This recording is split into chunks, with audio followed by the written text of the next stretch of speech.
Baiklah, selamat sejahtera. Saya Anis Qurato Aini, teman warisan 2021 dan pada petang ini tiga orang anggota panel akan bersama-sama dengan saya berkongsi pandangan dan juga panduan dengan tema menyatukan generasi melalui warisan Melayu.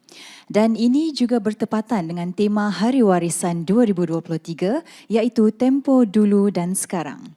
Acara ini menyediakan platform untuk mendalami pemahaman kita terhadap nilai-nilai dan tradisi yang telah diwarisi dari generasi ke generasi sambil merenungkan relevansi dan transformasinya dalam masyarakat yang dinamik pada masa kini. Mari kita sama-sama menjelajah serba-serbi warisan kita yang kaya, mencipta jambatan antara masa lalu dan masa kini seiring dengan tema indah Hari Warisan kita pada tahun ini.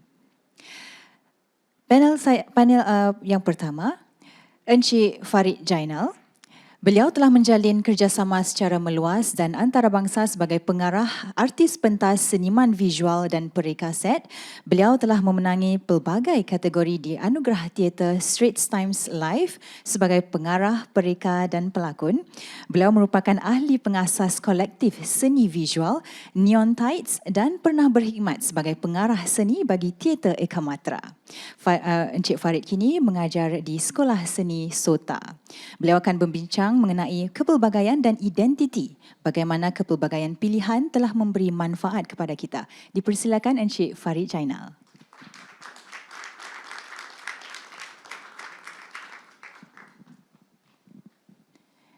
Saya perkenalkan lagi dua panel dulu ya. Yang kedua, Encik Afi Hanafi. Afi adalah seorang yang cukup berbakat. Beliau memiliki pengalaman yang luas dalam dendangan syair, kraf tangan songket dan juga merupakan seorang penyanyi muzik Melayu tradisional. Baru-baru ini beliau dilantik sebagai duta bahasa dan turut diberikan julukan seniman milenial oleh rancangan TV Detik Personality. Beliau akan menyentuh mengenai yang celik dan yang prihatin, pewaris dan duta khazanah bangsa. Dipersilakan Encik Afi.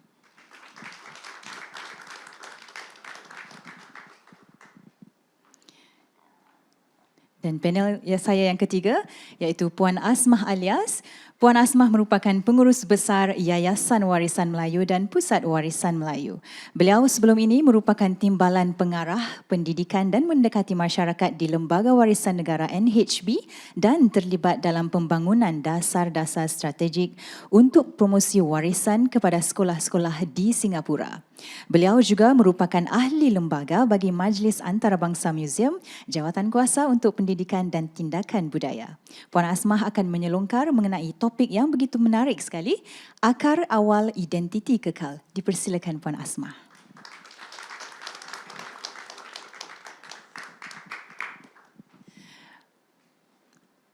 Baiklah. Okey, bagi memulakan acara, dipersilakan Encik Farid Jainal.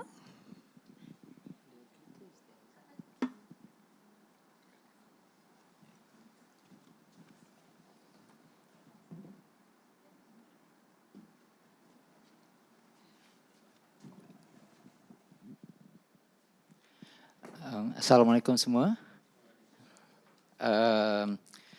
Sebelum saya bermula, saya ingin buat disclaimer. Saya akan menggunakan bahasa Inggeris dan Melayu interchangeably.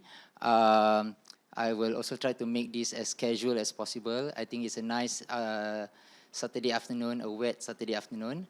After lunch, everyone could be very sleepy. So we just sit back and relax, and I'm just going to share my involvement in the arts for the past 30 to 40 years up to today, and inshallah in the future. And I'm also very glad that in the house I have other friends in the arts like Mr. Idil, Mr. Sharil, Mr. Jamal and all that, Abang Azman, who I have the privilege to work with them directly or indirectly. Yes. Okay. Okay, very good. Okay. The topic that I'm going to talk today is diversity and identity. It's basically looking at how the landscape has evolved over time since when I started in the late 80s all the way till now, and how things has really multiplied lah, okay, and how we can really benefit as much as possible from this multiplicity. Yep, and how with that multiplicity, how that can also inform us of who we are or how we want to be, you know, the identity that we want to be known as. Yeah. Yes. Okay. So nama saya Muhammad Farid Jainal. Saya seorang penggiat seni or an arts practitioner. It's a very generic term because I also do so many other things, and it's hard to pinpoint a particular title. And actually, just outside tadi, I also just shared this with Afi, and he shared the same sentiment also lah. And I think where this is coming from, yes, of course, I have the hunger to learn a lot of things. But a key word here that I want to stress is actually survivability. You know, macam mana kita nak menyari hidup, how to stay relevant. Kalau kita tak boleh buat, kalau kita tumpukan pada satu aja, then can we survive? How can we expand ourselves? Kan? Especially in the arts. Knowing that it's, orang cakap susah nak cari makan, being in the arts, then how can we really find ourselves within that yang membolehkan kita terus berkarya and make ourselves be heard lah out there. You know, I have a lot of friends yang, very talented in many ways, but of course, due to circumstances and all that, they had to, find something else. But that's also survivability, right? Yeah. So I think for us yang still stay within the arts, we just need to, as how I see it lah, expand and within our means, within what is possible out there. But within expanding also, I find the joy of connecting to different people actually. It allows me to okay, project ni dapat kerja dengan orang ni, project ni dapat kerja dengan orang ni, and that's how the community will grow, I feel. Yeah. Yes. So, okay. So I'm gonna start with from here, and this is where I started actually, right in the heartlands actually. So I was very involved with things in the community centers, and I think community centers play a very pivotal role in bringing people together. Its relevancy has lasted almost 60 over years, and I think it's a very good place for people who have the desire to create or to just do something, and like-minded people to just come together. Because tak semua orang yang dapat that opportunity to have a company or have a place to tempat sendiri untuk berkarya, a studio, rehearsal space and all that. So I think within the heartlands itself, this is where the community centers play a very big role lah, I feel. So I started at Sembawang Community Center, and that's where I met people like Nuradi, Raushan Fikir, And then later on, I moved to Teck Ghee Community Center, but the main bulk of my younger years was actually at Brickwork CC. Unfortunately, I cannot find a photo of Brickwork CC, and it's a very interesting CC near Lengkok Baru, Alexandra. Very mature estate, and then it was led by Dr. Ahmad Mata, if you all remember. And we did so many things there, and he supported so many of our works there. But yeah, so they had to, I think, robokan lah. So I think the community center is no longer there.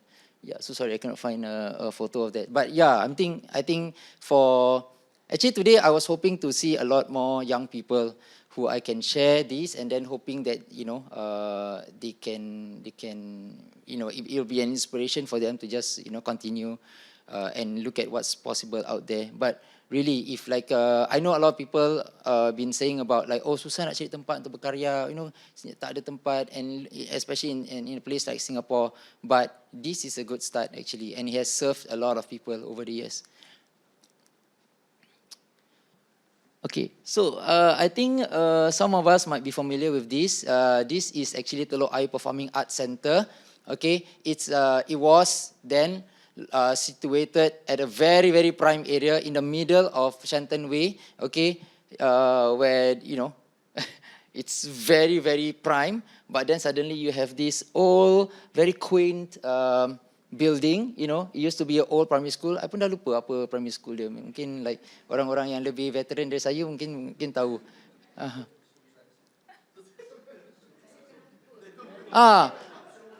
Cik Som pun dulu kat sini juga. A lot of groups were here like Baskar Art Center, Baskar Art, Cik Som, Singapore Repertory Theatre, Sriwana, Kemuning, I think, kan? Kemuning was here, and so was Theatre Ikan Matra. So I was part of Theatre Ikan Matra then, from the early 90s, and I've been a member of Theatre Ikan Matra all the way till today lah. Just to talk a bit about Theatre Ikan Matra and how the scene was like then lah. So I think at that time, opportunities were not that many, okay, for a lot of all these creative people.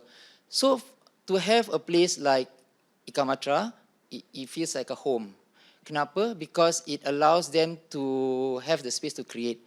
Of course, during that time, kita tak ada macam scholars or someone who is a graduate from drama school or what, right? Even though Ikan Matra is a theatre company.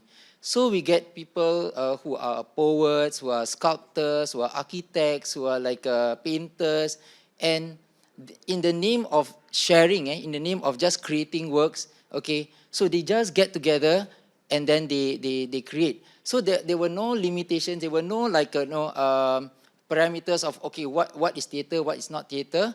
They just do, So that gives them that freedom, and also I think for the scene to just grow beyond what probably it should be lah, But I think they set the tone to how the scene has grown until what it is right now. So I think that's a very good example of, okay, you don't have a lot of mungkin possibilities outside, but if you get together, like-minded people, and then, so many things can happen. Yeah. Next. Telok Ayer Primary School I think kan, in one of the room, ada tulis tau atas dia, bookshop. Dia masih ada dia punya that label of a bookshop. Yeah. Telok Ayer Primary School. Okay. Okay. This is I'm just showing some other places, art centers. So just now, if we started from the heartlands, the CCs and all that, then now we go slightly more towards the city, where people need to go out of their comfort zone lah, okay? And this is where a lot of the companies exist like Sriwana, Sriwarisan and all that. So this is one is Telok Kurau Studios, mainly painters and like visual arts lah, for visual arts. And then there's Cairnhill Art Centre also. And these places has existed for very, very long time. It has served a lot of companies in there, especially Cairnhill Art Centre. Theatre Kami is there. Act 3, there's one dance company, I cannot remember. Do you remember? What's the... okay, yeah, somewhere there. A few people, and they've been there for very, very long. So I think we are also very lucky in Singapore. We have the National Arts Council, and many other support, not just National Arts Council. But so if we want to do the arts, I think it's getting much easier now with all this support. I mean, my friends or like people from other countries always envy that, oh, Singapore, get this kind of support from the government, whereas they have to find their own, source of support. even Malaysia, which rely a lot on corporate sponsorship and all that, But I think I also see the value of that corporate sponsorship where the support comes from the community itself, kan? So I think it's just different lah. But I have been thankful to the support they've been getting, even from MHF or MHD or many more lah, NHB and things like that. Yeah. So okay. This is another venue which is quite synonymous, which is quite sentimental to many people. This is called the substation. This is very, very significant because I think in a space like this, small, modest place, but it has developed and nurtured a lot of artists over the years. Really, really a lot. Whether you're a writer, painter, apa-apa je lah, okay? This is like, okay, not to say Theatre Kamatra, but multiplied by 20, 30 times. And they have a lot of spaces. Unfortunately, now they're going through, I think, refreshing of the identity, probably, But, yeah, so they have like a classroom space, they have a gallery, they have a dance studio, they have a black box theatre space, and they have a garden, actually. It's known as a substation garden. But what's interesting is that it's not fixed. Maknanya, kalau I am a painter, tak semestinya I boleh buat my work only at the gallery, or if I'm a theatre activist, tak semestinya I can do my work dekat itu. So they allow us to like buat di mana-mana je lah that suits you, So that flexibility allowed a lot of people to also think out of the box. Like, okay, I have a painting, but I want to do it in a classroom space. How do I do that? Yeah. So yeah, a very, very important part of Singapore art history, actually, this place. Then on top of just having this art housing, of course, if you talk about art housing, on top of Telok Ayer Performing Arts Centre, Telok Kurau Studios, Ken Hia Art Centre, now it has grown actually. You have Goodman Art Centre, you have Stanford Art Centre, you have Aliwal Art Centre, which shows actually one thing, like a simple rule of economics, demand and supply. So I think as the country progresses, there is more demand for the arts and the importance of the arts and all that. So that's why I think the NEC has given more space for individuals and theatre companies, or not just theatre companies, but companies to just do a safe space for them to do their work. Yeah, but so I'm just showing this as an extension of those art housing. Okay, so there are people within the scene that feel that, okay, we want to do something. Maybe we don't have a space, or let's not just wait for a space. Okay, so that's where people organically come together. Okay, within their own areas of interest. I stayed here for the Artist Village, which was I think established in early 90s, if I'm not mistaken, where it was fronted by a veteran artist, Tang Dawu, Zai Kuning at that time, right? Yeah, and they see the need to grow the visual art scene. Okay, so they houses a lot of artists in there where they are free to create stuff. And then also like this collective called Plastic Kinetic Worm. So the idea of collective started to emerge. So people start to come together and just form something that they want to do. KYTV, Vertical Submarine. These are all like, and this happened like early 2000s onwards. Yeah. Yes. Okay, so I want to go touch on a bit about like how the education system, or like how schools, institutions have helped to shape the arts. During my time, I was contemplating between doing visual arts and performing arts. But at that time, dia tak ada theatre school, dia tak ada drama school. Okay, LaSalle belum establish dia punya drama faculty lagi. Okay, so I had to just go to NAFA and then join graphic design. Okay, yeah. So but now if you look at the scene, really the berbagai-bagai courses available. Okay, really a lot, and there are so many things that they can choose from. Okay. I'll go further into that later on. But I just want to touch on other institutions that play a part at that time. And one in particular is Baharudin Vocational Institute, if you all remember. This is also before, okay, maybe during LaSalle and NAFA lah. It's just that tak semua orang yang mampu pergi art school, okay, because it's very expensive. You know, you want to buy a tube of paint, cost $5. Tapi takkan nak pakai satu je kan, satu colour je ke? So you need to buy like, you know, a range of colors, right? 20 different colors, you know, hundreds of dollars already. So, but I feel that a place like vocational, like Baharudin at that time served the scene very well because, so for those who do not know, Vocational Institute, last time, before it was later, it's a tertiary institution. So on top of junior college or polytechnic, you know, this is another place that you can go lah. And Baharudin specializes in design, graphic, fashion, interior, and all that. And I had a chance to meet a few graduates from Baharudin Vocational Institute who are doing very well now. I had a chance to meet a teacher who ever taught at Baharudin Vocational Institute. So like I'm so happy to see these people actually. Of course, later on the building was taken over by Temasek Poly. It's at the Sterling Road, depan dengan Masjid Mujahidin. Before then, you know, the polytechnics emerged with more art courses.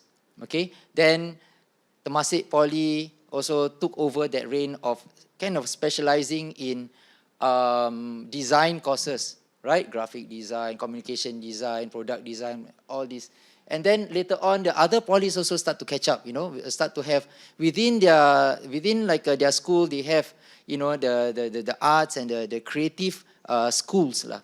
You know, and this signify a big statement about how actually, you know, the country is developing and appreciating the arts actually, and they want to start from the schools, right? Yeah. Yeah. So and then so that's where the diversity comes about right now. Like we live in an age where diversity comes in many forms. Like, you know, we have different lapisan masyarakat. You know, we live in a country where yeah, just different races, different cultures, not just the CMIO, but more than that, you know. But if you look at diversity, it's really everything has been multiplied. Okay, as simple as you go to a supermarket.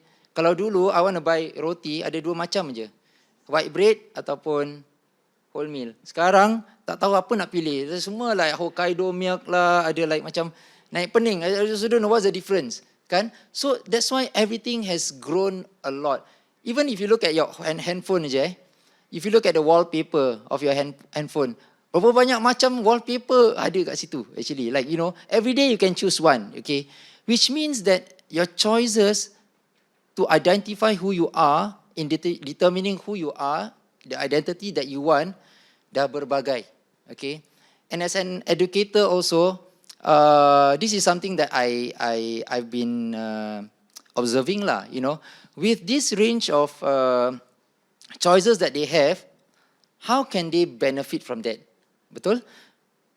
Some will see it as, oh yes, I have a lot. But some will also see it as, oh, I can jump around actually. Oh, if I'm not happy with this, okay, I have, you know.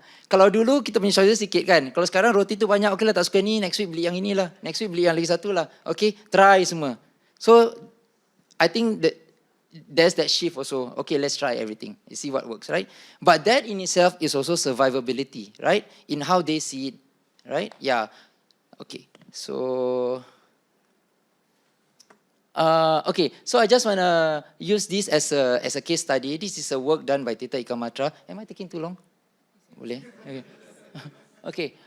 This is a work done by Tita Kamatra in 2017. It's called Tiger of Malaya. It was staged in Drama Center, not the old Drama Center.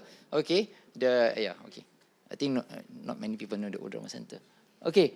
Why I choose to share this work is because that's how we are right now in this day and age where kalau dulu especially theater kurang collaboration across cultures. Mungkin ada Cik Azman, Cik Som, correct me if I'm wrong lah Okay.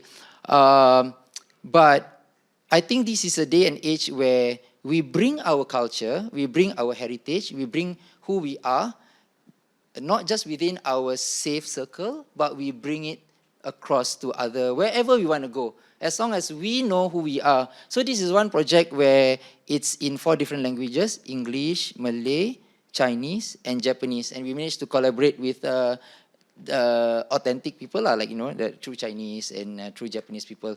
And it was presented last year. A digital version of it was presented last year at Tokyo Metropolitan Theatre. And I feel this is the way forward where we live in this day and age of a digital world, where I think especially after Zoom everyone after COVID, where everyone meetings everything that so accessible, over Zoom.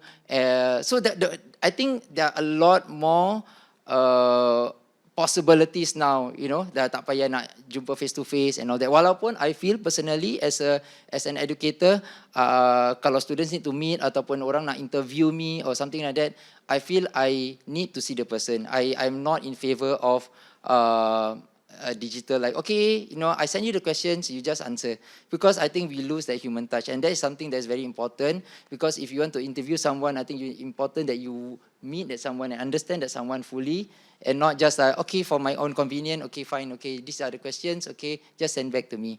Okay, so I think we need to weigh in between what face to face and also using the digital devices. Yep. Okay. So this is my last slide, okay? Don't worry. This is a picture of NAFA, okay? Then not the new building, in the 90s. But it's not about the building, but it's it's in black and white, okay? So when I was searching for, all these pictures, nak buat ni slide lah tadi pagi kan?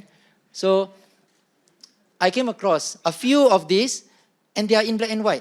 And I wonder, why is it in black and white? And that's very interesting, because when I live in those time, when, it wasn't black and white. It wasn't sepia, Maybe people nowadays okay, gambar lama kita kasih dia macam old feel lah, sepia tone lah gitu. Ataupun we make it black and white lah. So to identify it as, ini lama. But I feel that in those days, in those times, it was vibrant, it was colorful, it was rich, and those richness brought me to where I am right now, and in the future, inshallah. So what I'm trying to say is that, never forget about the past. Never. I think this is something that we always carry forward and identify with. And it will help to identify who we are as we move forward too. Okay, thank you very much. That's all. Terima kasih Encik Farid. Penat berbual ya. Terima kasih kerana telah kongsikan pelbagai lanskap yang telah pun kita lihat tadi. Rasanya agak macam dah lama tak tengok building-building tu semua kan? Nak tahu tak Encik Farid ni sebenarnya guru saya di Politeknik Republik. Dulu. Teman kerja. Betul. Teman kerja. Baiklah, terima kasih. Sangat menarik sekali perkongsian. Baiklah, seterusnya Afi akan kongsikan tentang Yang Celik dan Yang Prihatin, pewaris dan duta Khazanah Bangsa. Para penggiat dan pencinta seni budaya terus aktif berkarya dan mempromosi khazanah kekayaan bangsa. Namun sejauh manakah ia memberi kesan dan membawa kesedaran kepada masyarakat? Suara hati dalam menyumbang kepada sebuah masyarakat yang berbangsa. Dipersilakan. Terima kasih. Bismillahirrahmanirrahim. Assalamualaikum warahmatullahi taala wabarakatuh. Pertama sekali terima kasih kepada pihak penganjur kerana sudi mengundang Afi untuk berceramah lah, berkongsi sedikit lah. Tapi sebenarnya pertama-tama kali Afi sangat sebenarnya terharu dalam kesibukan beberapa minggu yang lalu. Sangat-sangat terharu sebenarnya diundang kerana Afi merasakan diri Afi ni sebagai wong cilik ya, yang Afi rasa tidak mungkin tidak banyak yang mampu Afi kongsikan, tapi sekiranya apa yang Afi sempat lalui dapat dijadikan manfaat, insya-Allah mudah-mudahan bermanfaat benar-benar. Dan mungkin kalau nak ringkaskan sikit lah, kalau ada yang sempat menonton Afi di Detik Personality, sempat Afi kongsikan buat pertama kali Afi ni sebenarnya hari-hari menonton wayang filem-filem Cina ketika Afi sekolah rendah darjah 1 sampai darjah 3. Jadi hari-hari balik sekolah tu selalu menonton wayang filem Cina di Dalit Cinema. Dan mungkin daripada pengalaman harian itu membuatkan Afi mungkin celik tentang perkara-perkara seperti mungkin bahasa Cina, mungkin pakaian, warna-warnanya dan macam-macam lagi. Dan itu juga membuatkan Afi berani ataupun mencuba untuk menubuhkan kumpulan-kumpulan bila Afi dah dewasa. Kita lupa pasal slide pula Okey. Terima kasih. Okey. Sedikitlah tadi cerita pasal anak panggung, nak claim nama anak panggung lah kan. Jadi sebab hari-hari di panggung. Okey, itu sedikit. Kemudian ini dia. Ini gambar pertama, tapi suka sekali Afi sebutkan bila orang bertemu Afi, kadang-kadang orang tanya, Afi sebenarnya buat apa? Orang tanya, Afi ni buat apa? Dia menyanyi ke apa, syair ke apa? Ini pun Afi sendiri masih bertanya apa diri Afi ni apa kerjanya si Afi ni. Jadi kalau dilihat Orkestra Seri Temasek ini antara usaha Afi bersama Megat Firdaus yang alhamdulillah berpanjangan sudah 13 tahun ini, dan kita gerakkan dengan bekal kesedaran ataupun ada perkara yang mengusik hati kami, iaitu kami rasa ada rasa tanggungjawab untuk menghidupkan muzik Melayu ataupun menghimpunkan bakat-bakat. Kerana Afi sejujurnya bukan seorang pemuzik, Afi tak boleh baca tauge pun sampai hari ini, tapi Afi rasa ada perlunya, mungkin Afi ada bakatnya untuk menghimpunkan anak-anak muda ini dan temukan mereka dengan orang yang boleh lanjutkan cita-cita mereka. Yang mana Afi temukan mereka dengan menteri, Afi temukan mereka dengan kelab masyarakat dan sebagainya. Dan Afi jadi jambatan, senang cakap lah. Jadi jambatan. Jadi inilah dia Orkestra Seri Temasek dengan pengarah seorang saja yang tidak pandai baca tauge sampai hari ini, iaitu saya sendiri. Tapi alhamdulillah semuanya bekerjasama dengan kekuatan masing-masing. Itulah sedikit kisah kumpulan pertama yang saya tubuhkan. Kemudian yang kedua, permaisuara. Ini ada dua perkara suka saya sebutkan. Pertama, namanya permaisuara. Orang tanya, apa permaisuara tu? Siapa namakan? Kenapa namanya permaisuara? Jadi permaisuara itu timbul bila Afi ingin menggabungkan suara-suara ibu bapa barangkali, mak-mak, bapa-bapa, kakak-kakak, abang-abang dengan adik-adik yang belasan tahun. Itu cita-cita kosong saja. Tapi pada satu hari bila Afi berbincang dengan Megat dan beberapa orang teman, maka kita rasa nak tubuhkan sebuah kumpulan choir. Jadi kumpulan choir tu Afi kata, okey, dia tentang suara kan? Apa kata kita namakan dia permaisuara, kerana kita ingin dengarkan suara yang membawa pada permai, damai dan sebagainya. Jadi inilah dia persembahan yang pertama, permaisuara di Esplanade. Kalau dilihat di sini, ada adik-adik yang belasan tahun, yang 20-an sampai ada yang 50-an. Ini satu perkara yang Afi rasa pada awalnya tak boleh dicapai sebab macam mana kita nak tarik makcik-makcik nyanyi dengan kita, kan? Mungkin sibuk, ada hujung minggu nak berlatih macam mana? Pergi jemputan lah, pergi anak hantar cucu pergi madrasah lah, macam-macam. Jadi jadual tu agak rasanya tak realistik lah, tak boleh. Tapi Alhamdulillah kalau dilihat, malah ada Kak Siti Zahra Mahmud yang merupakan seorang penyanyi. Afi rasa takkanlah penyanyi artis-artis ni nak nyanyi dengan kita, choir group kan. Tapi Alhamdulillah dapat kita himpunkan. Jadi Afi rasa ini satu pencapaian yang Afi harus lebih yakin dirilah. Kalau dulu rasanya tak boleh. Sebab mungkin kita dipandang sebagai kumpulan anak muda yang hanya ini urusan anak muda saja, tak boleh yang lebih tua ikut sama. Tapi Alhamdulillah kami terus buat persembahan. Cuma sekarang kita tengah berehat sikit lah Anis. Anis pun menyanyi juga. Ya. Okey, seterusnya. Salah. Okey, so ini dia yang ketiga. Kalau tadi orkestra, kemudian permaisuara, nyanyian, muzik sudah, nyanyian sudah. Ini antara perkara yang sering Afi lakukan. Ini antara kerja tetap Afi. Iaitu Afi menghasilkan kraf tangan songket. Kalau dilihat di sini ada beg yang dihias dengan songket, kelongsong dan buku-buku. Jadi ini antara kerja tangan Afi yang Afi rasa mengajarkan Afi kesabaran, mengajar Afi bagaimana untuk melihat seni rupanya, warnanya, jenis fabriknya dan sebagainya. Dan juga untuk Afi berekspresi, untuk bagaimana Afi boleh menilai sesuatu itu cantik ke tidak, patut ke tidak dan sebagainya. Dan jadi ini antara yang buat Afi sering ditanya, Afi ni buat apa, songket ke, menyanyi ke? Afi buat semualah, senang katalah. Okey. Salah lagi. Okey. Kemudian yang ini, syair pura yang kebetulan mungkin sejak beberapa tahun mendapat sedikit perhatian dan diberikan peluang untuk tampil di televisyen. Dan ini bukan tentang bersyair, nyanyi-nyanyi macam di orkestra yang pertama tadi, tapi satu peluang atau ruang di mana Afi kebetulan belajar mendendangkan irama-irama yang berbeza. Syair yang selalu kita dengar itu selendang delima, tapi ada berpuluh-puluh rupanya. Afi baru tahu. Jadi sejak Afi mewakili Singapura di Malaysia dan Indonesia, Afi sempat belajar beberapa irama. Lebih kurang 11 irama dan Afi kongsikan dengan para pelajar di sekolah-sekolah.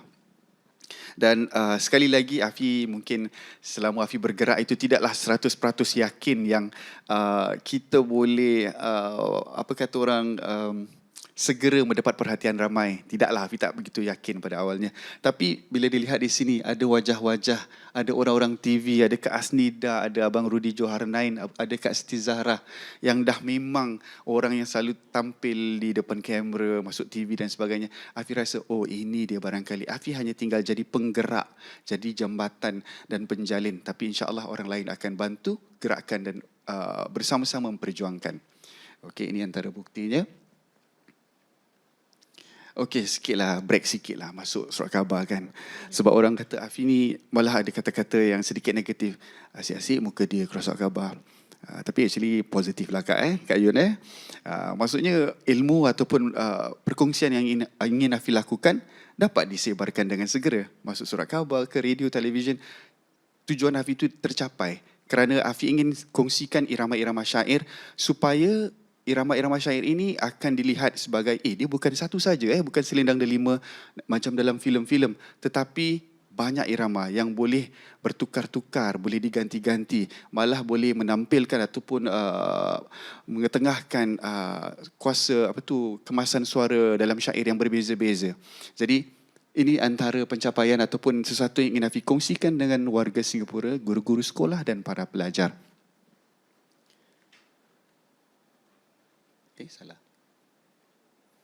Okey, dan tanpa mungkin berfikir panjang, sejujurnya Afi pilih persoalan ini. Apabila kita lihat para penggiat dan pencinta seni budaya terus aktif berkarya dan mempromosi khazanah kekayaan bangsa, namun sejauh manakah ia memberi kesan dan membawa kesedaran kepada masyarakat? Suara hati dalam menyumbang pada sebuah masyarakat yang berbangsa. Tujuan Afi memilih tentang sejauh manakah ia memberi kesan dan kesedaran pada masyarakat kerana terusik hati apabila Afi sering bertemu dengan mungkin orang awam, mungkin pakcik Grab kan, kita bertemu di majlis-majlis yang baru tahu Afi ni perform dan sebagainya. Mereka bertanya tentang ajar seni Melayu apa? Saya ajar pantun, syair cik. Oh, ada dekat Singapura katanya. Jadi Afi kata, ada cik, dah 10 tahun saya ajar kat sekolah. Cik, oh ada oh ya. Ataupun kalau kita buat persembahan di majlis perkahwinan, acara-acara corporate, mereka akan tanya, ini jadi dari Johor so itu ada kesan-kesan yang macam, okay, Singapura ni perlu buat sesuatu. Jadi kita tidak perlu, kalau Melayu saja buat persembahan seni budaya, mesti ke arah Malaysia. Afi ada terasa ini perlu kita tegakkan.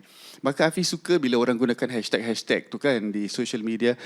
Orang gunakan hashtag, okay, anak Melayu Singapura, Afi tambah, anak Melayu Singapura. Kerana Afi rasa ada rasa tanggungjawab untuk bukan menunjuk-nunjuk, bukan dalam bentuk negatif, tapi dalam bentuk Singapura juga ada Melayunya. Singapura, anak Melayu pun kreatif juga. Anak Melayu Singapura juga hidup dan bergerak seperti anak Melayu di mana-mana juga. Bukan hanya di Malaysia. Jadi macam terasa, apa ni asyik Malaysia je. Kita Singapura pun Melayu tau. Malah orang muda pun menggerakkannya. Jadi itu antara perkara-perkara yang Afi rasa kalau orang lain fikir tak apalah asalkan kita cakap kita dari Singapura je dah cukup. Pada Afi tak cukup. Afi rasa ingin satu hari Afi tahu yang orang tidak fikir apa saja yang dilakukan anak muda di Singapura sebagai ini Malaysia punya. Sampai satu hari Afi bertemu dengan keadaan begitu, baru Afi akan puas hati. Orang tidak akan kaitkan seni budaya Melayu hanya dengan Malaysia. Jadi kita bangga yang kita orang Singapura, ialah Singapura pun orang Melayu kan, ada Melayunya, ada kegiatannya dan sebagainya. Ada orang yang mau fikir dan bela kemelayuan Singapura juga. Itu yang Afi ingin tegakkan, kerana terusik seringkalilah bila Afi mungkin sejak 17 tahun lalu buat persembahan di majlis-majlis, kita akan dapat remarks-remarks yang kadang-kadang kalau nak difikir panjang, kenapa masih macam ni soalan-soalannya? Kenapa masih agak sempit dunia Melayu Singapura ini ya? Okey. Oh ya ke? Baik. Ada isyarat dari belakang. Okey. Jadi itulah dia antara perkara-perkara yang mengusik hati Afi, dan Afi sering suka juga bebelkan bersama sahabat-sahabat, dan apabila diberi peluang, ingin saja Afi berekspresi, beritahu betapa pentingnya kita sebagai anak muda, baru belajar menari ke, baru belajar main muzik ke, baru belajar berlakon dan sebagainya. Kita ada tanggungjawab. Sepatutnya kita ada kesedaran yang apabila kita suka dan boleh dan mahu melakukan sesuatu itu bersungguh-sungguh dalam bidang seni budaya, kita adalah duta seni budaya itu. Kita harus tampilkan yang terbaik, kita harus tampilkan ilmu dengan rujukan, insya-Allah. Kita perlu tampil berani untuk mengetengahkan sesuatu. Misal kata syair itu. Kalau Afi kekalkan sebagaimana orang fikir tentang syair di Singapura, okey, dengan filem saja. Filem P. Ramlee, Hang Tuah, Selendang Delima sahaja. Kita akan kekal begitu saja. Orang tahu ada satu irama. Tapi pada 2016 bila Afi ke Kuala Lumpur ke Dewan Bahasa Pustaka, bila orang tanya, di Singapura iramanya apa dik? Afi cakap, apa Selendang Delima lah. Ada irama lain ke? Ada dik, ada banyak. Sekali mereka off stage, mereka kongsikan. Afi rasa dalam 20-an. Afi cuma sempat hafal 11 saja dalam masa 4 hari kalau tak silap. Jadi Afi rasa okey, kita tak boleh ketinggalan. Kita orang Singapura tak boleh ketinggalan. Kalau kita dah biasa, kita boleh menyanyi lagu asli, kita boleh nyanyi lagu Gurinda Menjiwa walaupun berulang-ulang. Lagu asli je itu saja, padahal banyak lagi. Apa kata kita tambah vocab dalam irama syair? Maka itulah Afi menghafal, dan alhamdulillah bila Afi mengajar di sekolah-sekolah, Afi rasa itu sesuatu yang boleh dihafal kerana tak ada alasan. Kalau lagu Siti Nurhaliza, lagu-lagu popular boleh dihafal berpuluh-puluh, hafal dengan feeling-feeling, dengan mata-mata kening-kening sekali. Apa kata kalau irama-irama syair ini kita hafal? Kerana dia berulang-ulang. Ya, mudah, iramanya 2 bahagian saja ulang-ulang ataupun banyak-banyak pun 4 irama sebaris. Jadi tak susah untuk kita hafal, tak ada alasan. Cuma siapa nak gali saja. Okey, sebelum saya kena ni. Okey, maka dengan kesedaran, mungkin dengan peristiwa hati yang mengusik jiwa Afi Hanafi selama ini, maka saya gerakkanlah beberapa, saya beranikan diri, kalau cakap kasarnya, menjual dirilah untuk menjual bakat ataupun berkongsi tentang apa yang saya boleh dan berani lakukan. Iaitu saya lakukan bengkel-bengkel kraft tangan songket. Tapi lihat yang di belakang saya itu, bukan adik-adik kecil. Guru-guru, ibu-ibu, bapa-bapa. Dan saya rasa bakat saya yang kecil ini tetap bermanfaat kepada semua yang ada dalam bengkel ini. Kemudian saya juga berkongsi irama-irama syair bersama kumpulan nadi Singapura, yang kebetulan saya rasa ini juga adalah orang-orang yang memberikan kepercayaan yang Afi ada sesuatu yang boleh dikongsikan. Okey, mari kita belajar dengan dia. Jadi alhamdulillah ini memerlukan sesama orang yang celik. Okey, dia ada sesuatu, mari belajar dengan dia. Dia ada sesuatu, mari belajar dengan dia. Ini yang membuatkan proses berkongsi irama-irama syair ini cepat bergerak untuk Afi. Okey, dan seterusnya, ini baru saja berlangsung tahun lalu, bulan November kalau tak silap, bengkel pengenalan muzik tradisional Melayu yang dijalankan oleh, kalau dilihat di sini, kalau ada yang kenal, sebenarnya ini semua 90% bukan pemuzik. Dan mereka datang belajar 2 hari kalau tak silap, dan mereka belajar dan boleh main muzik Melayu tradisional. Ada yang main rebana tu hari ni main, besok main lagi, dah boleh memahami lebih kurang. Malah mereka buat persembahan sendiri. Dan jadi bila Afi lihat semua ini digerakkan oleh adik-adik dalam Orkestra Seri Temasek dan dengan dorongan Megat Firdaus, Afi lihat semua yang kita belajar ini tidak boleh dipandang susah, remeh ataupun ini tak penting lagi lah. Tapi sebenarnya sesuatu yang mudah, transfer ilmu yang cepat dalam masa 2 hari. Alhamdulillah sudah settle. Kita boleh lihat ada Dr. Noridah di situ. Terkejut Rafi, alamak, doktor ni datang belajar muzik Melayu. Ingat dia dah tahu semua ni kan. Tapi dia datang untuk belajar daripada anak muda. Jadi ini Afi rasa sesuatu yang mungkin kadang-kadang jarang berlaku. Yang muda tak boleh mengajar yang tua. Okey, ini lagi surprising. Bengkel pengenalan muzik Melayu ini, sesi yang lain pula, 3 dan 4 kalau tak silap. Kita ada 4 orang nenek yang datang belajar main rebana. Dan mereka main violin juga. Afi rasa bila melihat nenek-nenek ini datang, dia daripada kumpulan Marhaban. Mereka kata mereka nak belajar main violin dan rebana. Afi rasa, belum pernah 11 tahun ni ada nenek-nenek dah belajar muzik dengan kita. Tapi mereka datang, mereka belajar. Mereka main, Afi rasa 2 hari saja. Mereka main violin dengan rebana. Alhamdulillah, okey.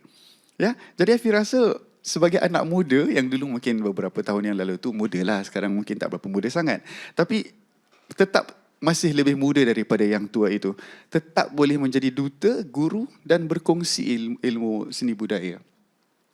Okey, sikit lagi, sabar Okey, tadi kalau cakap pasal adik-adik, nenek-nenek, ini guru-guru.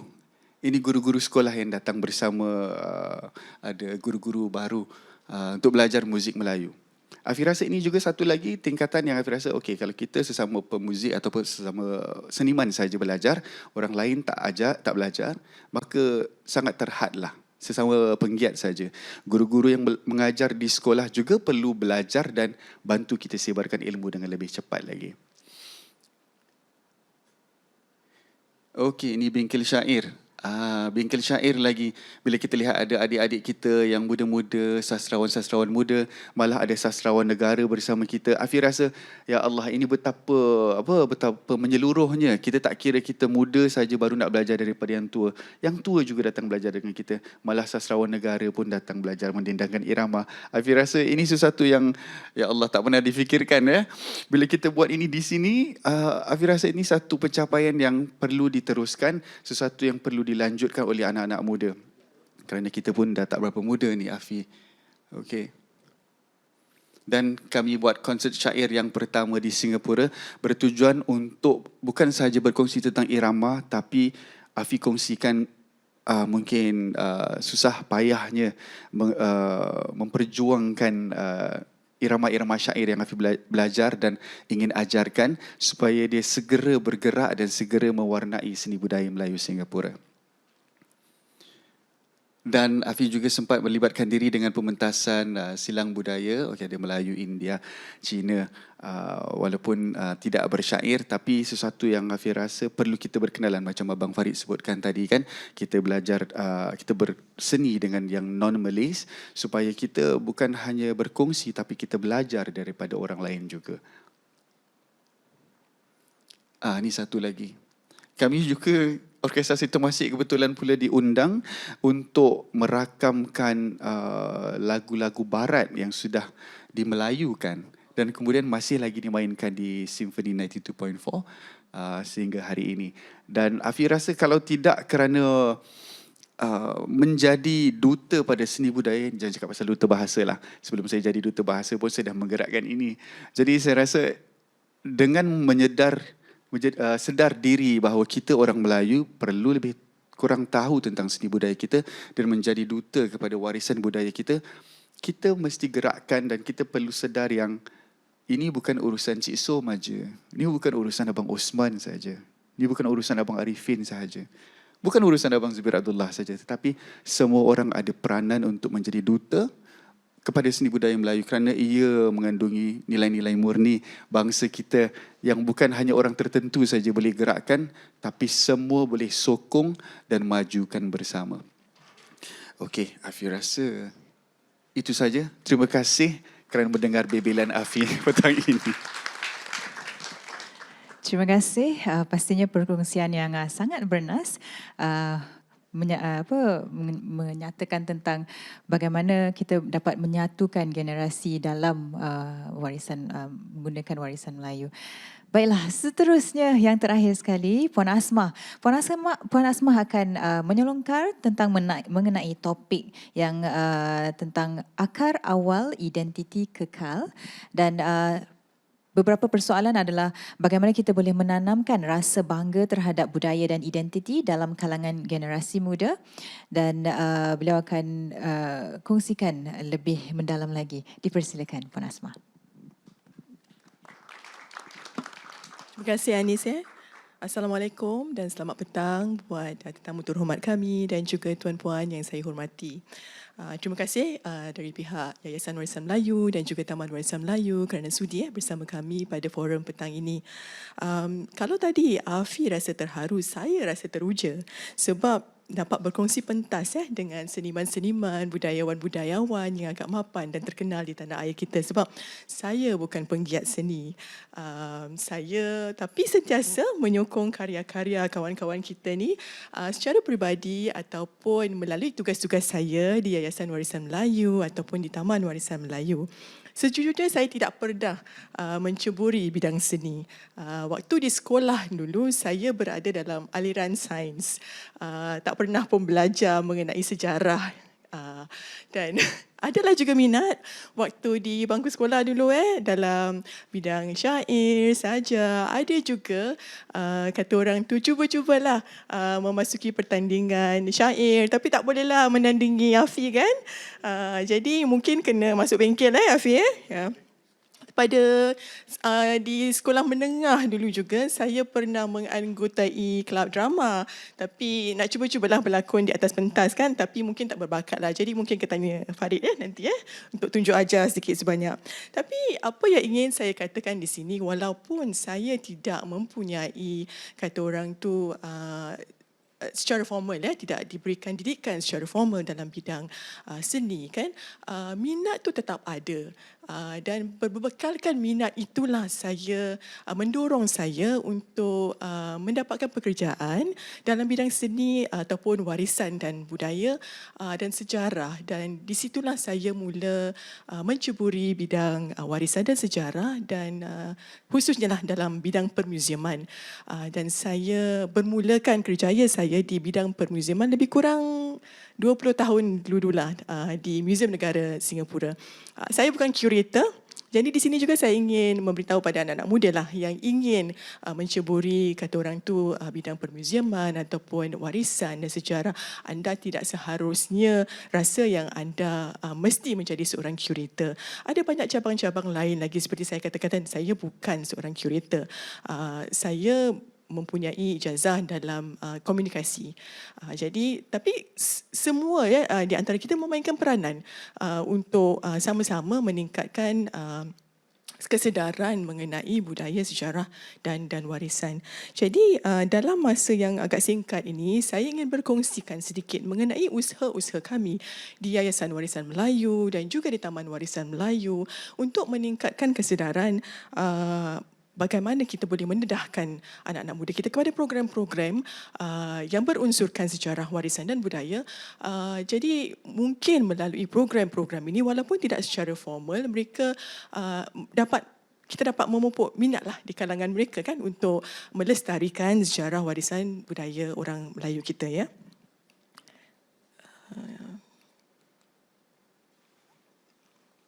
Jadi kami menggunakan pendekatan yang berbezalah mengikut peringkat umur masing-masing.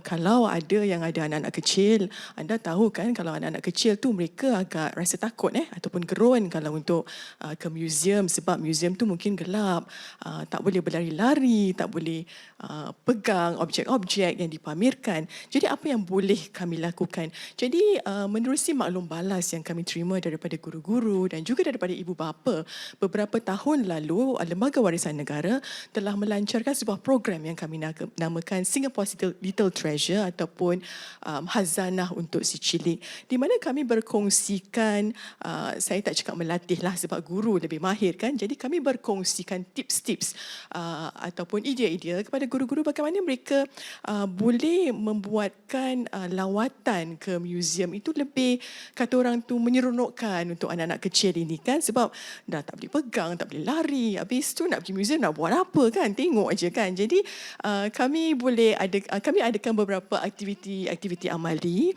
Kami juga menggunakan apa yang kami katakan rutin berfikir ataupun thinking routine yang diadaptasikan daripada Harvard Project Zero.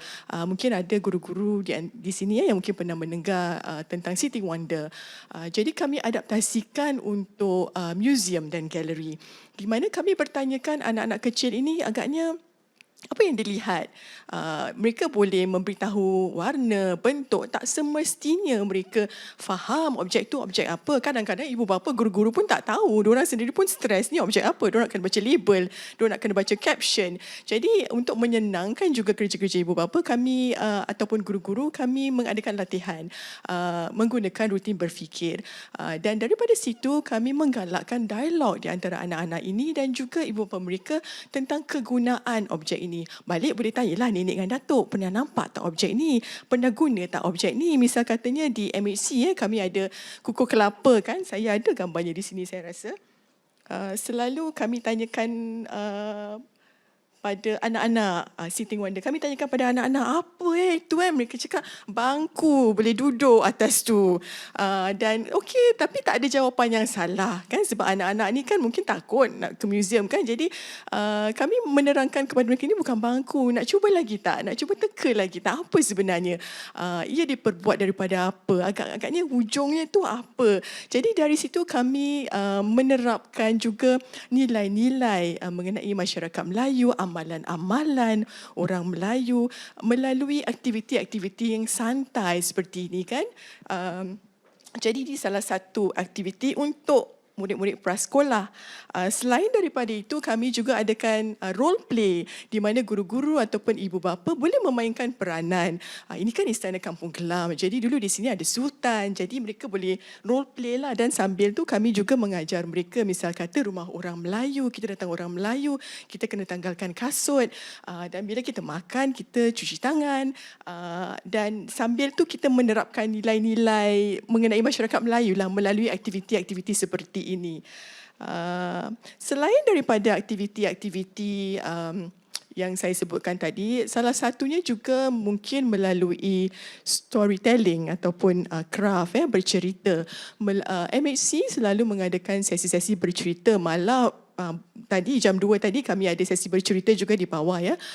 Dan menerusi cerita-cerita ini kami bukan saja mengisahkan ataupun memberitahu anak-anak mengenai kisah-kisah silam, tetapi seperti yang saya katakan tadi, mungkin ada moral of the story lah ataupun teladannya. Dan aktiviti bercerita ini selalunya disampingkan dengan aktiviti-aktiviti craft di mana mereka boleh menyertai cara-cara untuk membuat craft. Seperti yang dilihat di sini kan, membuat kerongsang, membuat keris misal katanya, dan dari situ juga boleh menggalakkan dialog di antara ibu bapa mengenai kegunaan objek ini dan signifikannya ya ataupun kepentingannya dalam masyarakat Melayu. Mengapa kita pakai kebaya, kita kena letak kerongsang. Jadi melalui perbincangan dan perbualan inilah kami terapkan ataupun kami ajarkan tentang nilai-nilai masyarakat Melayu. Yang ini agak menarik sedikit. Kalau makanan tu semua orang suka lah kan. Jadi yang ini merupakan juga salah satu usaha kami untuk menarik minat anak muda melalui program yang kami namakan Selera Warisan. Ia bukan sejujurnya program ini tercetus pada waktu COVID. Masa tu kami tak boleh adakan program kan di Taman Warisan. Jadi kami berfikir apa ya yang kami boleh buat untuk memastikan yang kami terus menyedarkan ataupun memberitahulah tentang usaha-usaha kami. Jadi pada waktu tu kami mulakan dengan sesi online dan COVID kan tak boleh rekod di Taman Warisan. Jadi kami suruh mereka rekod di rumah. Tapi program ini telah mendapat sambutan yang agak hangat ya. Dan setiap kali kami anjurkannya, kami akan anjurkan dengan cara yang berbeza. Jadi salah satu caranya untuk kata orang tu menggalakkan anak-anak muda ini ialah mengajak mereka untuk kata orang tu mencuba resepi-resepi keluarga, resepi-resepi warisan dan tradisi. Mungkin mereka boleh adaptasikan. Misal kata bila saya buat onde-onde lah juga dengan anak saya kan, salah satu episod tu. Misal kata bila onde-onde ada adaptasinya sekarang kan, mungkin ada kek onde-onde. Pada saya ini secara peribadi, pada saya tak salah kalau mereka nak adaptasikan atau membuat fusion, misal kata nak buat onde-onde kek daripada onde-onde tu, asalkan mereka tahu asal usulnya kuih onde-onde ni dari mana, diperbuat daripada apa. Jadi tak kisahlah kalau nak buat fusion, macam tadi chef kat bawah kan nak buat fusion ayam masak merah, tak kisah, tapi yang penting kita tahu asal usulnya makanan ni dari mana, ya. Jadi kami telah menjemputlah beberapa personaliti dan anak-anak mereka ya untuk berkongsi mengenai resepi warisan mereka yang telah diturunkan ya secara turun-temurun. Memperkatakan tentang adaptasi, salah satu lagi yang telah kami lakukan ialah dengan bekerja sama rapat dengan institusi-institusi pengajian tinggi. Ini merupakan salah satu contoh ya di mana kami bekerjasama dengan Nanyang Politeknik pada pameran kami yang terakhir sebelum Taman Warisan Melayu ditutup, iaitu Cerita, di mana kami memberikan ruang untuk anak-anak muda ini untuk memberikan cetusan kesegaran kepada kisah-kisah lama. Jadi briefnya pada mereka untuk projek ini ialah bagaimana mereka boleh meningkatkan kesedaran untuk menarik lebih ramai anak muda untuk mengetahui tentang kisah-kisah lama. Dan contohnya yang akan saya tunjukkan sebentar ini ialah kisah Hang Nadim. Mungkin ramai yang tahu kisah tentang kisah Hang Nadim kan, tapi ramai juga yang tak tahu pengakhirannya macam mana. Ataupun mungkin ada yang terus tak berminat langsung lah pasal tak ada kena-mengena dengan saya. Ini cerita dulu, cerita dongeng kan. Jadi bagaimana kita nak menggalakkan anak muda. Jadi kami bekerja dengan sekumpulan pelajar dan mereka menggunakan animasi, ilustrasi dan juga digital untuk memberi kesegaran pada kisah ini. Boleh tak mainkan videonya sekejap? Sekejap aja, 1 minit aja videonya. Jadi ini merupakan hasil daripada salah satu kumpulan ya. Yelah, dia gunakan Mario lah, dia gunakan game kan. Tapi lihat apa yang dia cuba lakukan.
Ya, jadi mungkin ada yang tak setujulah dengan pendekatan kami ni, tapi pada saya dan pasukan-pasukan saya sekurang-kurangnya melalui inisiatif seperti ini mereka dapat mengetahui lebih lanjut kan mengenai kisah-kisah lama dan menggunakan ilustrasi, warna-warna yang menarik juga dapat menarik minat untuk anak-anak yang lebih kecil untuk mempelajari tentang kisah-kisah dongeng inilah kan, kisah-kisah dulu. Jadi ini untuk pelajar yang lebih dewasa lah kami anjurkan aktiviti-aktiviti seperti ini. Dan ini juga merupakan salah satu usaha Yayasan Warisan Melayu iaitu Sembang Ilmu di mana kami mengajak pelajar-pelajar yang lebih dewasa ya di peringkat pengajian tinggi di universiti untuk sama-sama berbincang tentang topik-topik yang berkaitan dengan sejarah budaya dan warisan, memberikan mereka platform atau wacana di mana mereka boleh berbincang sesama sendiri dan berkongsi idea dan berkongsi pendapat mengenai apa yang ingin mereka lihat di dalam sektor ini pada masa yang akan datang. Selain daripada itu, NHB juga ya, Lembaga Warisan Negara juga telah menubuhkan sebuah panel belia 2 tahun lalu di mana kami juga amat prihatin ya dan kami sangat mengharap-harapkanlah dan kami mengharapkan sumbangan dan juga idea-idea daripada anak-anak muda ini kan bagaimana kami harus memperjuangkan budaya dan warisan kita pada masa akan datang. Sebab mungkin pada mereka idea yang kami cetuskan ataupun yang kami anjurkan ni agak lapuk lah. Jadi tak apa, kami berbesar hati ya untuk mendengar daripada mereka apa yang lebih bagus untuk menarik minat mereka pada masa akan datang. Kami juga telah melancarkan sebuah grant dana di mana kami menggalakkan belia-belia untuk kata orang tu apply lah kalau mereka ada projek yang sesuai dan kami akan menyokong usaha-usaha mereka. Dan melalui aktiviti-aktiviti dan program-program kami ni, kami berharaplah yang kami dapat kata orang tu melahirkan lebih banyak Anis ya. Mungkin lebih banyak teman warisan yang akan menjadi pelapis kita lah kan pada masa akan datang untuk terus mendukung dan memperjuangkan budaya seni dan warisan Singapura. Seperti yang kita dengar daripada kawan-kawan kita tadi ya, jika nak dibandingkan dulu dengan sekarang ni lebih banyak program-program ya untuk anak-anak muda kita sampai kata orang tu spoiled for choice kan kalau berbanding dengan waktu-waktu kita dululah kan tak ada kalau dari segi museum pun kami tak ada course yang related untuk museum harus ke luar negeri misalnya, tapi sekarang ini misal kata universiti-universiti di sini telah menyediakan walaupun tak full course tapi ada juga berkaitan dengan museum untuk para curator kami dan juga mereka yang ingin menceburi bidang museum. Jadi diharapkan melalui usaha-usaha kami ini kami dapat kata orang tu menggalakkan dan mendorong lebih banyak aktivis muda untuk tampil ke hadapan dan menyumbang dengan cara mereka yang tersendiri. Saya tahu saya punya masa dah suntuk. Saya nak akhiri dengan satu saja video. Ini juga merupakan salah satu kerjasama kami dengan sebuah sekolah. Tapi saya tak cakap banyak lah. Jadi lihat je lah projek ini ya. Boleh mainkan the video? Terima kasih.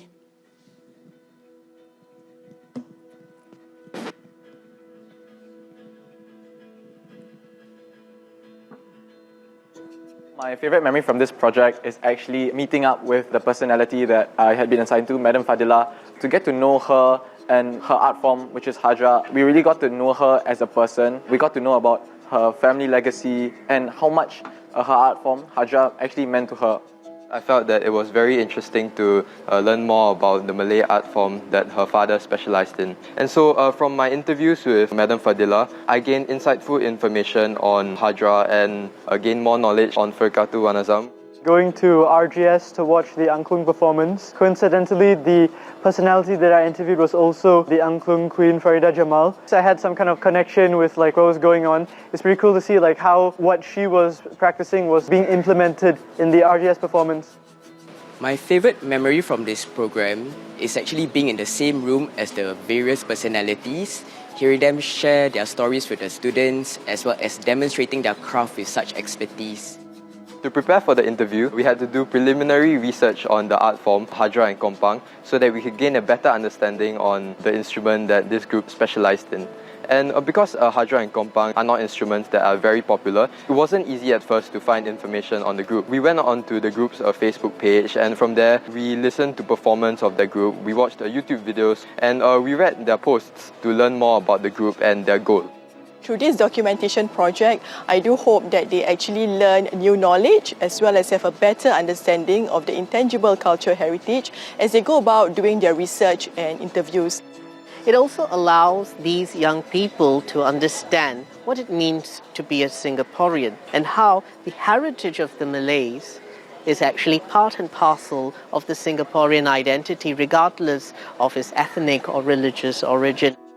My biggest takeaway from this program is actually how crucial and important it is to document and record these Malay art forms. The group that me and my groupmates were assigned to, Madam Fadila, who actually passed away towards the end of the project. So we could really see in front of our very eyes how if we had not documented her and her art form, it would have lost and generations to come would not have the knowledge of Hajra. My biggest takeaway is that cultural heritage is being lost in Singapore. It should be in our best interests to keep preserving our culture so that it's not lost to future generations. Behind-the-scenes experience allows students to translate knowledge into practice. Through the youth's involvement in heritage and culture projects, they would gain, a better understanding as well as being able to broaden their perspectives to connect with the people cross-culturally. My words of advice for those who want to be involved in the arts is to not be afraid to attend performances, workshops, and also to kind of volunteer at the different heritage institutions as well as arts institutions, because you never know who you might meet and it might eventually lead into something bigger.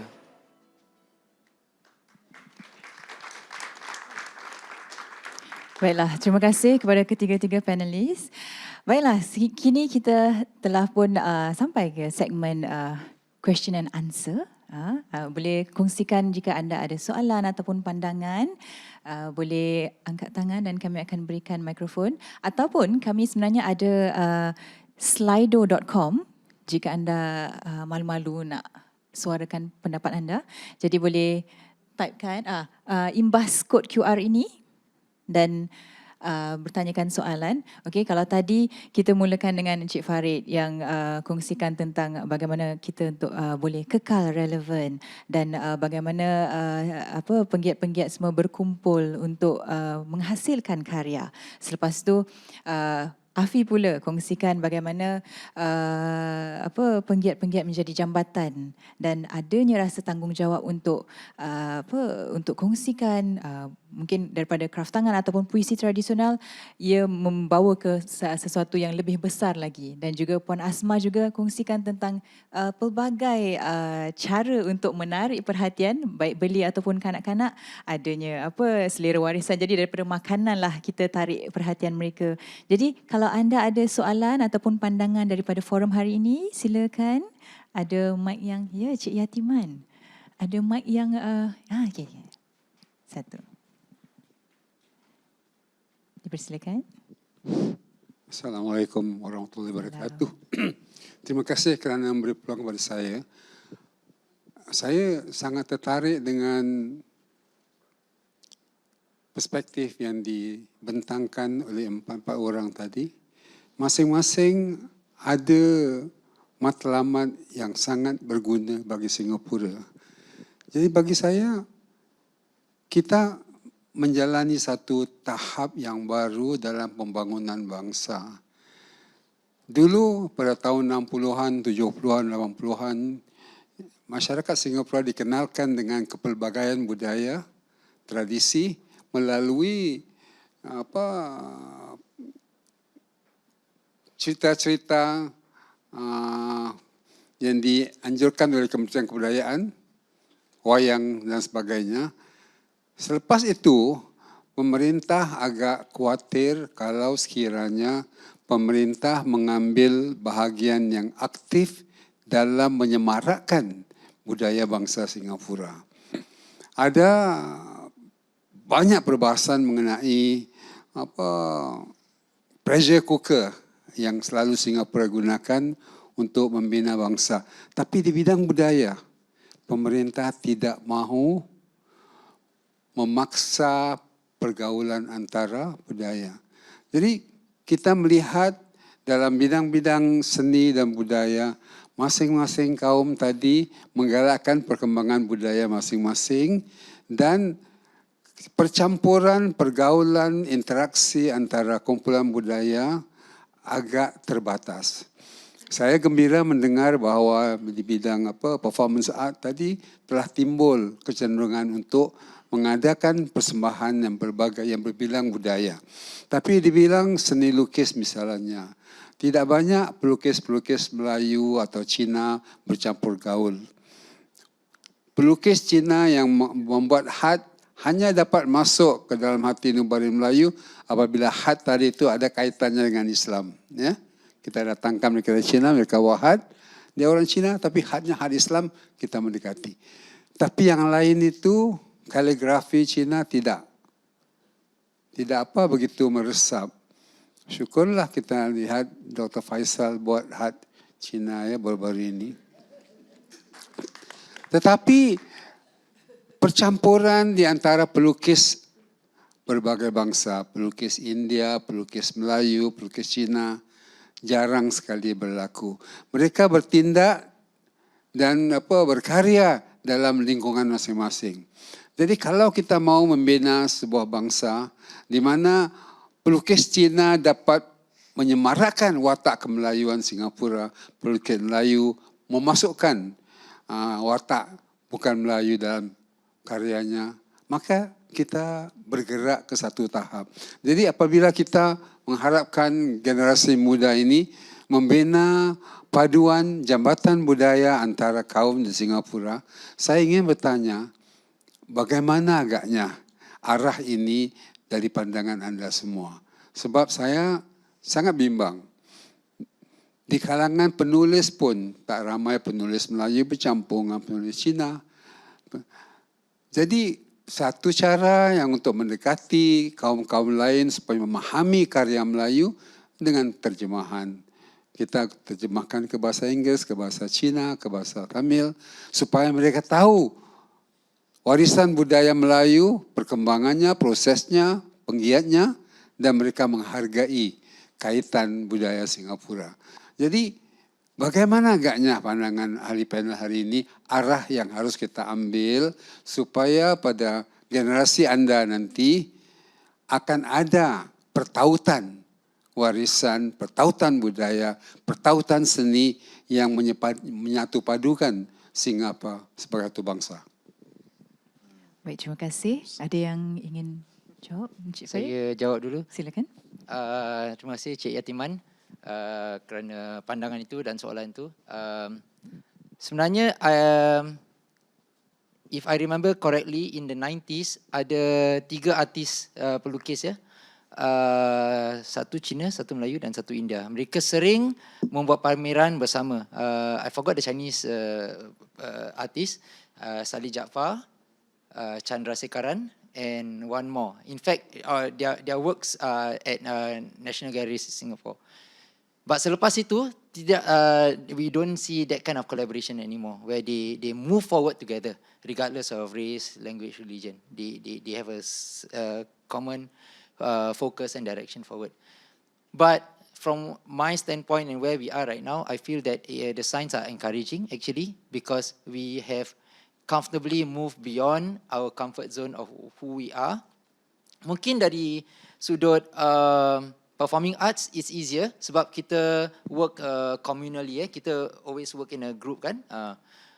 So senang untuk kita campurkan berbilang bangsa atau culture. Tapi kalau macam penulis atau pelukis, selalunya mereka bergiat dengan bersendirian kan. That's why on the ground I feel that more of that kind of collaboration need to happen.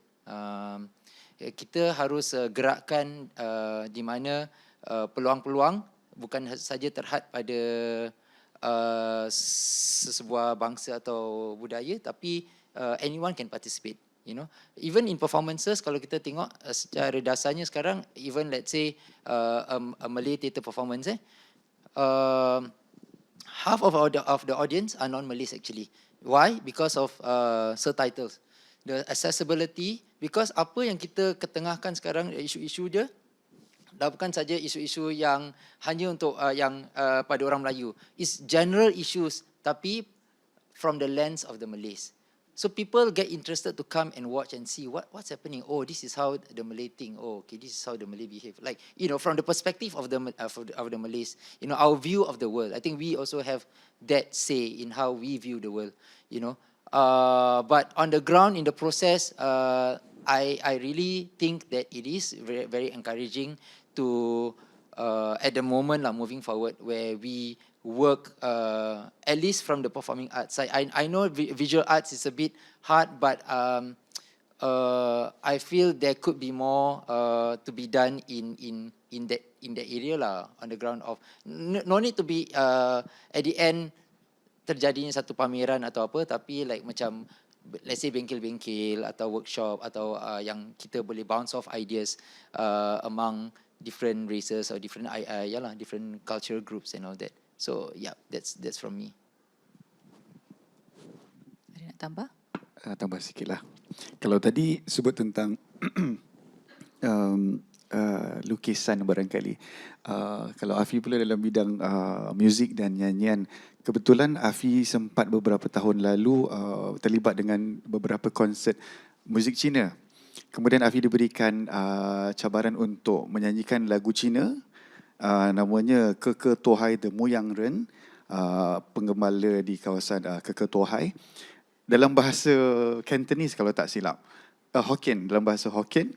Kemudian konsert satu lagi, Afi menyanyikan lagu yang sama tapi di alih bahasa Melayu. Tapi ini satu perkara yang Afi rasa sangat-sangat mencabar, kerana bila Afi menyanyikan pertama lagu dalam bahasa Mandarin, kemudian Hokkien, kemudian dalam bahasa Melayu, Afi lihat ini sebagai sesuatu yang mengajak bukan hanya orang Cina saja untuk mengenali lagu ini, tapi karya ini dikenalkan dalam bentuk Melayu dan malah muzik ini pun dimelayukan juga. Jadi Afi rasa ini sesuatu kerjasama ataupun gabungan yang sangat sihat dan memperkayakan lagi karya lagu Keke Tohai tadi itu. Dan Afi sempat menyanyikan bersama penyanyi Ketai Ling Jie, dan Afi rasa ini sesuatu perkara yang mungkin pernah ada orang lakukan tapi tidak banyak, tak popular. Tak usah. Dah serak-serak ni tak usah. Afi rasa ini sesuatu yang mungkin lebih senang dilakukan dalam bidang muzik dan vokal. Tapi tak tahu kalau bahagian lain tu macam manalah. Tapi dalam bidang seni suara dan muzik lebih mudah digerakkan dan malah terus bergerak. Dan kami sedang usahakan satu orkestra Singapura tradisional yang mana di India, China dan Melayu. Macam Malaysia ada orkestra tradisional Malaysia, di Singapura kami sedang bentukkan satu orkestra begitu. Ya, itu saja. Baiklah, terima kasih. Okey, boleh? Okey. Baiklah, memandangkan masa mencemburui kita, ya. Jadi kita teruskan pada yang seterusnya, iaitu ada beberapa cenderahati bagi Encik Farid dan juga Afi. Dan di sini saya ingin menjemput Dr. Azhar. Terima kasih.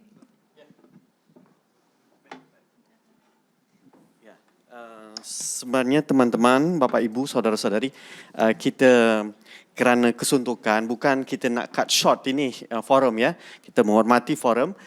Forum akan berlangsung sebentar nanti, tapi kerana MOS dan pastinya Prof harus berurusan, jadi kita mohon berhenti sekejap supaya nanti tetamu undangan kita, Prof, dapat menyampaikan cenderan hati. Ya. Baik, dengan itu Baik, kita undang pengurusi dan MOS ya untuk sama tampil ke depan. Ya. Ya. Di atas lah boleh. Ya. Ya. Ya. Ya. Al-maklum lah ya. Ya. Para pejabat pasti kesentukan masa dah datang ni sudah luar biasa bagus. Baik, pertama kita undang saudara Farid.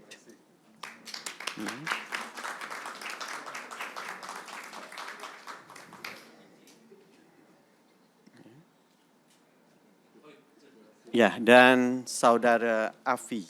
Ya. Afi Hanafi. Ya.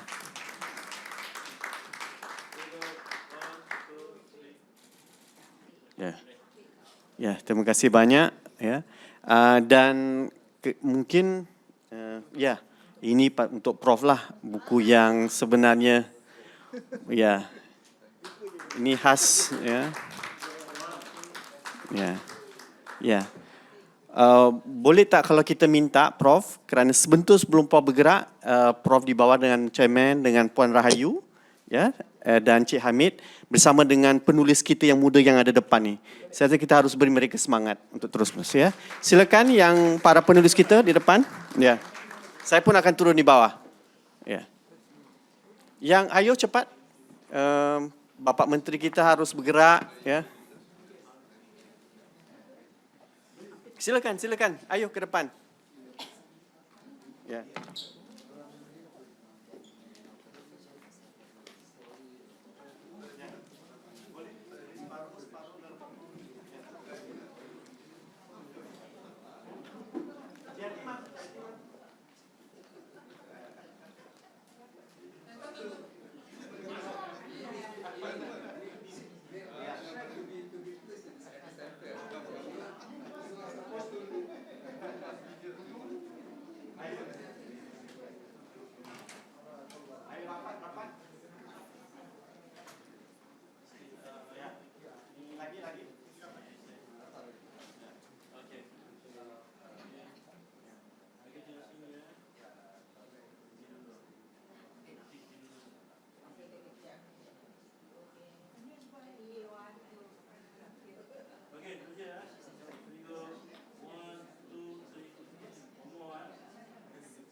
Mohon hadirin duduk sebentar, kita habiskan satu round saja ini.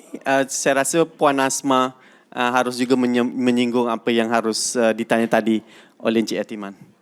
Silakan moderator. Terima kasih. Okey, boleh? Okey, mungkin Puan Asmah nak ada pandangan. Saya boleh tambah sikit lah kan, daripada kata orang tu daripada sektor permuziuman kan. Kita juga, saya bersetuju dengan apa yang kawan-kawan kita kongsikan tadi, memang kami, misal kata di Taman Warisan Melayu, kami bekerja rapat dengan institusi-institusi warisan lain seperti Indian Heritage Centre dan juga Sun Yat-sen Nanyang Memorial Hall dan juga Singapore Culture Centre. Lebih-lebih lagi pada waktu ini kan, apabila Taman Warisan Melayu ditutup. Misal katanya pada tahun lepas kan, pada Racial Harmony Day, kami ketiga-tiga institusi bergabung dan sebab Taman Warisan Melayu ditutup, kami membawa program-program kami yang berunsurkan budaya dan warisan orang Melayu ke Indian Heritage Centre. Jadi dalam masa yang sama kita mengajak mereka yang bukan Melayu untuk mengenali lebih lagi tentang budaya dan warisan orang Melayu melalui mungkin aktiviti-aktiviti craft, demonstrasi masakan. Dan mungkin ini usaha-usaha kecil tapi saya rasa ianya di direction ataupun di jalan yang betul lah kan, dan mungkin pada masa akan datang kami boleh bekerjasama juga dengan institusi-institusi warisan lain yang bukan Melayu di luar negeri. Baiklah, terima kasih. Okey, saya ada 2 soalan melalui Slido.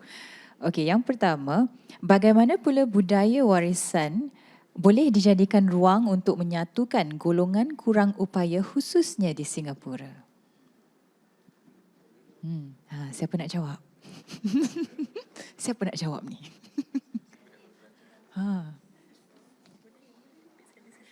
Boleh. Bagaimana warisan dan budaya boleh dijadikan ruang untuk menyatukan golongan kurang upaya khususnya di Singapura?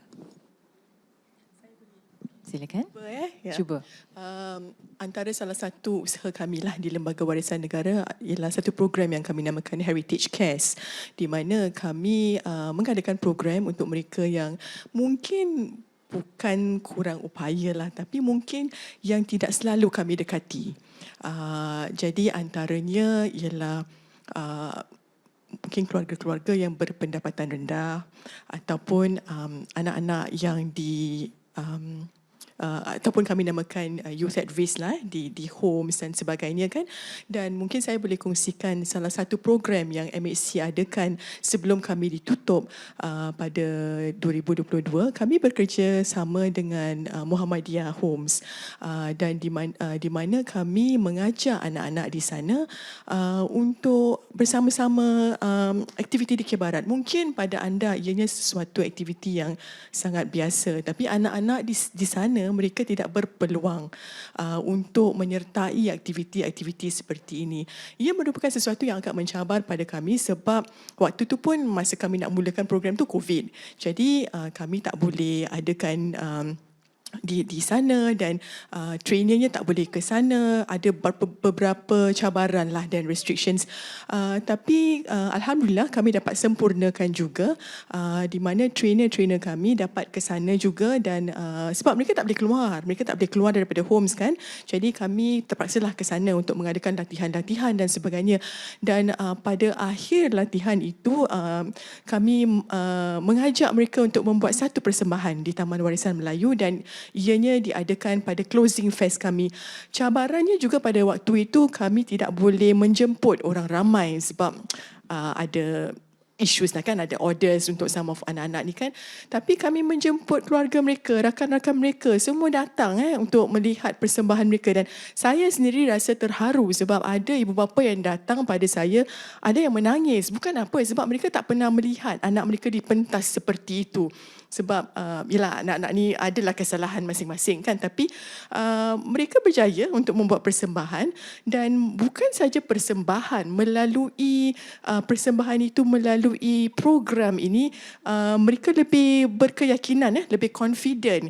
Ada ibu bapa yang cakap, anak saya sebenarnya tak pernah berbual pun dengan saya, tak nak cakap pun dengan saya. Jadi saya sedih bila tengok dia boleh perform di Barat pada hari ini. Jadi saya sebagai seorang ibu, saya sendiri tersentuh lah. Jadi itu antaranya lah salah satu usaha kami lah untuk mendekatkan warisan dan budaya. Encik Farid ada nak tambah? Okay, I think the word inclusivity and accessibility are very key in Singapore right now, and there are a lot of efforts actually being done, whether bringing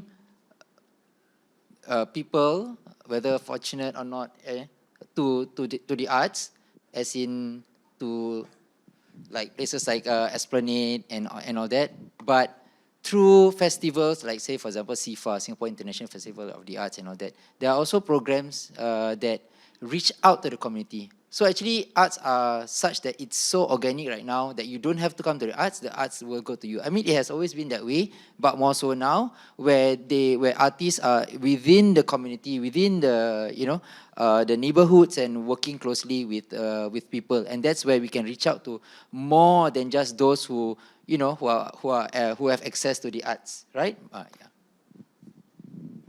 Ada lagi nak tambah? Okey, terima kasih. Okey, saya ada satu lagi soalan yang terakhir dari Slido. Perubahan zaman telah menimbulkan pelbagai isu-isu kontemporari. Bagaimanakah warisan dan budaya Melayu boleh dimanfaatkan untuk mengangkat isu-isu ini? Beratnya soalannya. Siapa yang tanya anonymous ni? Perubahan zaman telah menimbulkan pelbagai isu-isu kontemporari. Bagaimanakah warisan dan budaya Melayu boleh dimanfaatkan untuk mengangkat isu-isu ini? Okay, I'm not sure my answer will be very direct, but I feel one, we cannot shy away or shun away from issues. I think it's in the forefront, and if we call ourselves artists, we need to accept what's current and what's relevant. But in having to go through, a colleague always says this to his students, hunt impacts. So maksudnya, if we can't do it alone, okay, find the right people to move forward together. I think in general, in everything that we do, I think it's hard to survive on your own, but if you meet different people and it makes it stronger culturally to move forward in tackling whatever issue is in front of you. And I think being the arts has allowed myself to be connected to so many people in the community. I mean, like for Theatre Ikan Matra, we call ourselves a Malay theatre company, but how Malay are we? Right? Within the spectrum of Malay in Singapore, dah really wide. You see, yeah. Have we reached out enough out there? Right? So I think being in the arts allowed us to work with social workers, work with teachers, work with different lapisan masyarakat, and that unitedness is very important in forging forward, in tackling anything that is ahead of us. Yeah, thank you. Ada yang tambah? Sedikit lagi? Mungkin kalau Rafi kaitkan soalan yang tadi dengan yang ini, mungkin ada sedikit pengalaman tahun lalu yang mana Afi dan beberapa orang teman mementaskan sebuah acara di Tampines Hub yang mana kita buat pertama kalinya buat persembahan bersama ibu-ibu yang kebetulan mereka datang daripada kumpulan mungkin yang punya isu-isu sosial. Ada belasan orang. Jadi mereka dipilih untuk terlibat sama dalam pementasan muzik kami. Jadi mereka itu diajar berlakon, bersyair, main alat muzik angklung, main kompang. Dan itu saya percaya antara mungkin usaha ataupun sumbangan bidang seni budaya kepada mereka yang memerlukan dari situ. Mereka boleh berhibur, mereka tambah keyakinan diri mereka dalam persembahan pentas, dan mungkin itu boleh buat mereka lupa sejenak masalah-masalah mereka. Mungkin itu sedikit sumbangan yang mungkin Afi boleh gunakan sebagai contoh. Ya. Baiklah, terima kasih dan terima kasih juga pada anda yang hadir bagi forum pada hari ini. Terima kasih Encik Farid, terima kasih Afi, terima kasih Puan Asma. Semoga perkongsian hari ini beri manfaat pada semua dengan menggunakan warisan Melayu sebagai menyatukan generasi. Terima kasih semua. Saya Anis Quratul Aini. Assalamualaikum.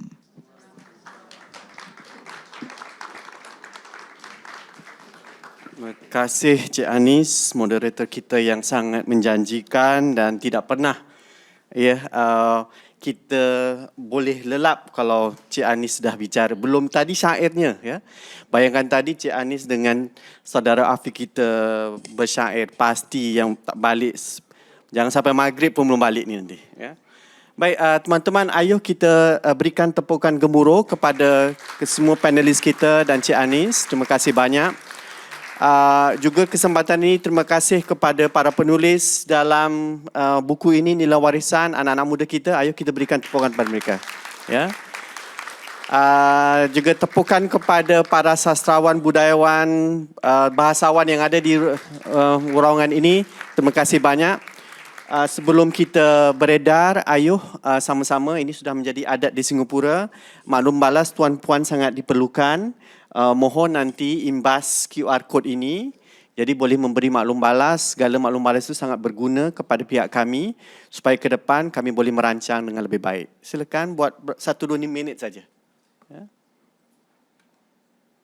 Dan juga nanti di laman sosmed kami, sosial media kami, banyak kegiatan-kegiatan yang telah kami maklumkan kepada para peminat ataupun para pendukung warisan. Ayuh sama-sama tampil kepada dalam acara, sama ada acara ianya dianjurkan oleh MHF, ya, pihak yayasan, ataupun MHC, ya, pihak Malay Heritage Center. Ya. Dan seterusnya, dan kalau sekiranya mahu nanti pada newsletter kami itu, kalau tuan-puan berminat untuk baca dan ya, melihat bahan-bahan yang telah kami sediakan. Ya. Baik, kalau dengan itu, saya rasa pihak MHC, MHF okey semua? Ya, alright. Baik, dengan itu saya sudahi dengan berbanyak terima kasih.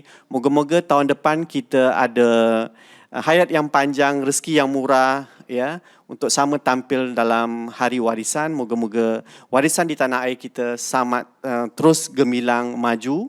Dan budayawan-budayawan kita ada di sini, mereka semua terus berkarya dan memberi inspirasi kepada masyarakat dan negara kita. Sekian, saya sudahi dengan wabillahi taufiq wal hidayah. Wassalamualaikum warahmatullahi wabarakatuh. Terima kasih. Dan selamat berhujung minggu kalau mana ada hari yang dah belen-belennya.